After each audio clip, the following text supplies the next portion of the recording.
Our fifth page starts us off on Unit 3, which is graphs, functions, and sequences. Our directions say solve each problem, show all work, and box your final answer. Do not forget to label. Now on some of these, labeling isn't as important as others. Let's say word problems like our first one, number 40, we definitely need to make sure we label with the correct units. But when we're talking about quadrants or plotting following points, there's really no labeling going on, so we don't have to worry about it too much there. So for number 40, it says a salesperson earns 8% commission on sales. The equation for the amount she earns in commission is C equals 0.08S, where S is the amount sold. So S is the amount sold.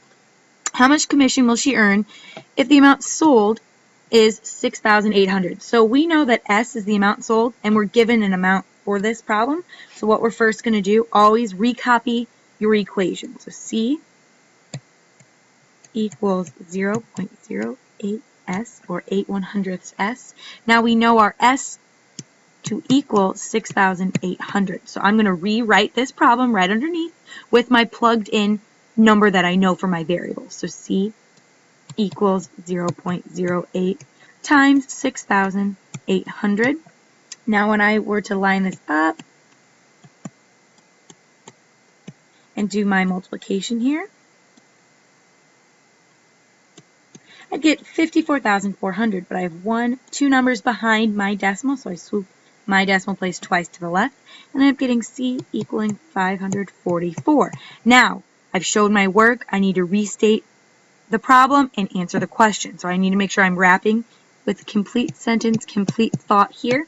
So I'm going to go back and look at my question, make sure I know it's asking me. It says, how much commission will she earn if the amount sold is 6,800? And we're talking about a salesperson. So I'm going to write the salesperson will earn, and this is where labeling comes in. We're talking about money. So $544 in commission, since we're asked about commission.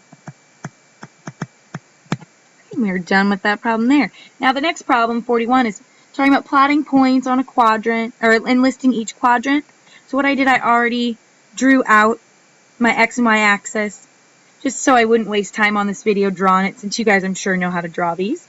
So what I'm going to do first is I'm going to plot each point.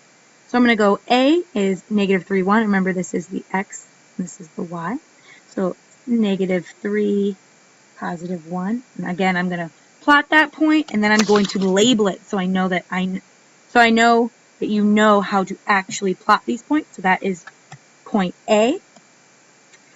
Point B is 0, 4. We'll label that B there. C is 2, -1. C there. And D, last but not least, is 5, 0. That is D. Now, since I've plotted all those points, so I've got that part done, I want to list the quadrant each point is in. Now, remember this, we go counterclockwise. 1, 2, 3, and 4. So point A is in quadrant 2. Point B, now point B is actually not in a quadrant, it's on an axis, so we're going to list what axis it's on, which in this case is the y-axis. Point C is in quadrant 4. And D, again, this one as well is not in an actual quadrant, so we list what axis it is on, and it's on the x-axis. Those may show up on your final. They did show up on your test.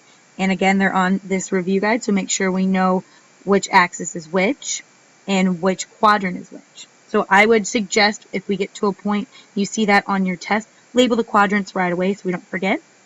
So 42 says the cost of cat food is given by the function y equals 5.60x. The cost is in dollars,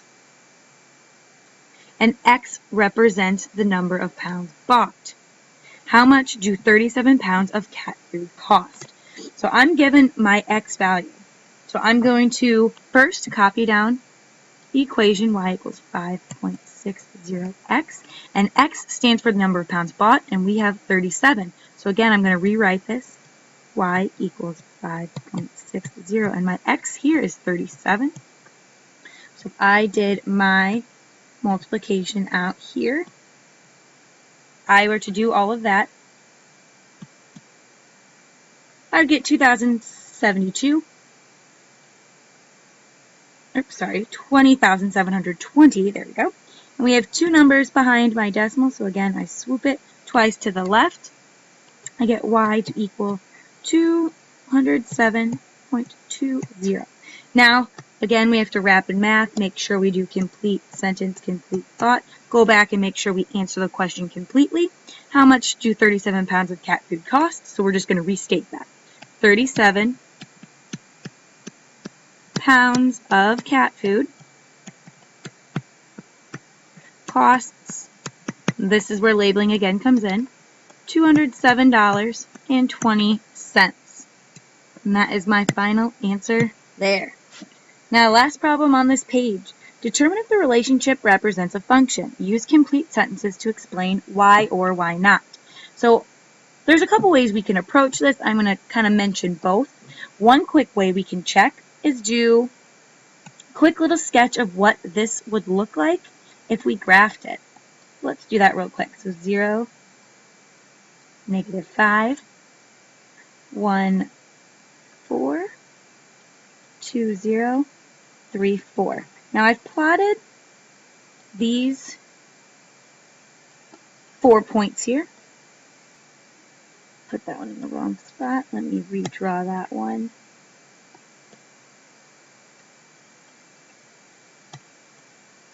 It should be 3, 4, not 3, 0. Now if I were to connect these, I'll see what my function here is when I graph it, what it kind of looks like. Now I can use something called the vertical line test.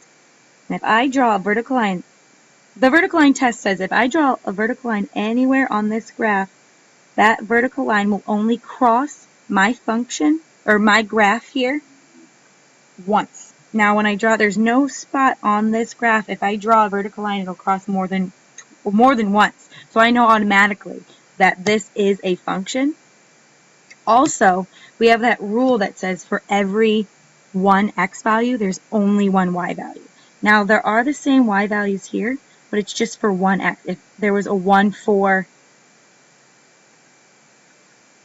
1, 5, so the same x value, different y values, this would not be a function because if we graphed it and tried our vertical line test, it wouldn't pass. So there's two different ways we can determine whether this relationship represents a function or not, or any relationship represents a function or not.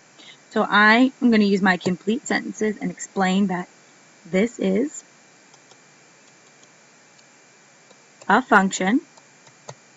So I answered the question, but now I need to explain. Because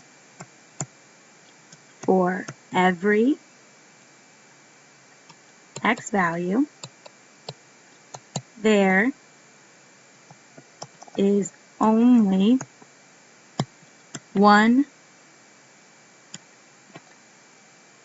y value. And I'm also going to add on here, it passes the vertical line test. Now, if we see something like this on our test, and you guys decide you want to use the vertical line test and you say it passes the vertical line test, you need to make sure you have the work to back it up. You have to have some sort of sketch. If you just say it passes the vertical line test, I'm not going to be able to take that because I don't have any proof. Okay? Remember, wrapping in math or wrapping in any subject, you got to make sure you prove it. In this case, showing the vertical line test, this sketch of a graph right here, that's my proof.